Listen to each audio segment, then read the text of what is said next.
ಪೊಲೀಸರ ಮಿಂಚಿನ ಕಾರ್ಯಾಚರಣೆ. ದರೋಡೆಯಾದ 2 ಗಂಟೆಯಲ್ಲಿ ದರೋಡೆಕೋರರನ್ನು ಎಡೆಮುರಿ ಕಟ್ಟಿದ ಪೊಲೀಸರು.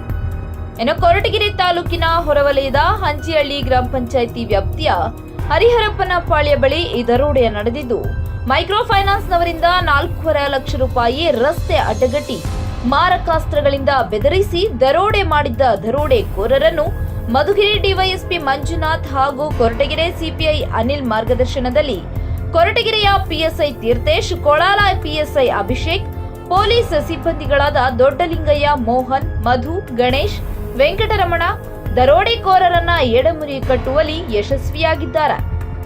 ಇನ್ನು ಮೈಕ್ರೋ ಫೈನಾನ್ಸಿನ ಸುಂದರ್ ಎಂಬುವ ವ್ಯಕ್ತಿ 4.5 ಲಕ್ಷ ಫೈನಾನ್ಸ್ ಅಮೌಂಟ್ ತೆಗೆದುಕೊಂಡು ದ್ವಿಚಕ್ರ ವಾಹನದಲ್ಲಿ ಹೋಗುತ್ತಿರುವ ಸಂದರ್ಭದಲ್ಲಿ ಕಾರಿನಲ್ಲಿ ಅಡ್ಡಗಟ್ಟಿ ಮಾರಕಾಸ್ತ್ರಗಳನ್ನು ತೋರಿಸಿ ಹಣ ಕಸಿದಿದ್ದ ಆರೋಪಿಗಳನ್ನು ಇಂದು ಪೊಲೀಸ್ ಇಲಾಖೆಯಿಂದ ಸ್ಥಳ ಮಾಜೂರು ಮಾಡಲಾಯಿತು.